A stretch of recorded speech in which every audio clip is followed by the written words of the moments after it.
नमस्कार दोस्तों, अंतरात्मा की आवाज़ में आप सभी लोगों का हार्दिक स्वागत है। आज मैं आपको एक बहुत ही विशेष बात बताने वाली हूँ।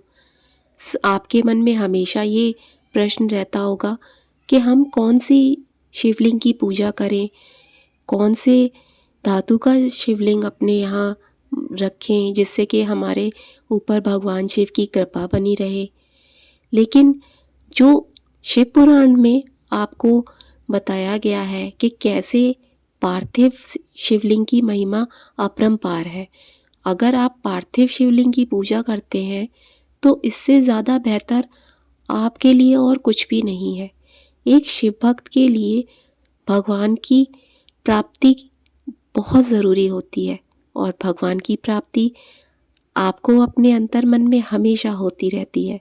लेकिन जो पार्थिव शिवलिंग पूजन का महत्व है वो उसे मैं आपको बताना चाहूँगी।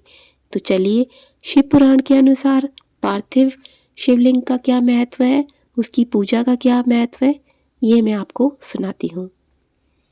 महर्षि बोले, हे सूत जी, आप धन्य हैं, आपने शिवलिंग की महिमा को हमें समझाया। अब आप पार्थिव महेश्वर की महिमा को हमें कहिए, जो कि हमने व्यास जी से सुनी है। सूत जी बोले, हे ऋषियों, मैं तुम्हारी भक्ति और अपने सत्कार से प्रसन्न हूँ। तुम्हें पार्थिव लिंग की महिमा को सुनाता हूँ, सो सुनिए। हे विप्रो, पार्थिव लिंग सब लिंगों में श्रेष्ठ कहा गया है। इसके पूजन से अनेक लोग सिद्ध हो गए हैं। ब्रह्मा, विष्णु, सुर, असुर, गंधर्व सभी इससे सिद्ध हो जाते हैं। सतयुग में रत्न का, त्रेता में स्वर्ण का, द्वापर में पारे का तथा कलयुग में पार्थिव शिवलिंग श्रेष्ठ होता है।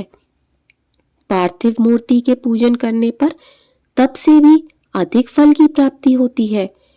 जैसे सभी नदियों में गंगा जी श्रेष्ठ है, उसी प्रकार सब लिंगों में पार्थिव शिवलिंग श्रेष्ठ है।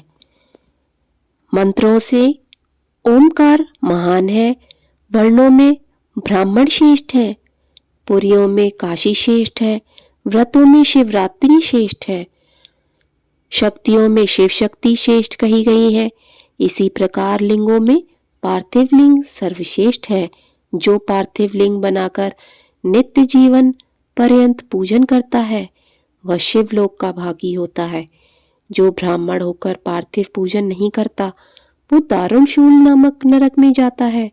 अतः कोई भी लिंग हो उसे अच्छी तरह बनाकर पूजन करना चाहिए और इसकी विधि विधान से पूजा करने पर आपको शिवलोक की प्राप्ति होती है और मोक्ष की भी प्राप्ति होती है।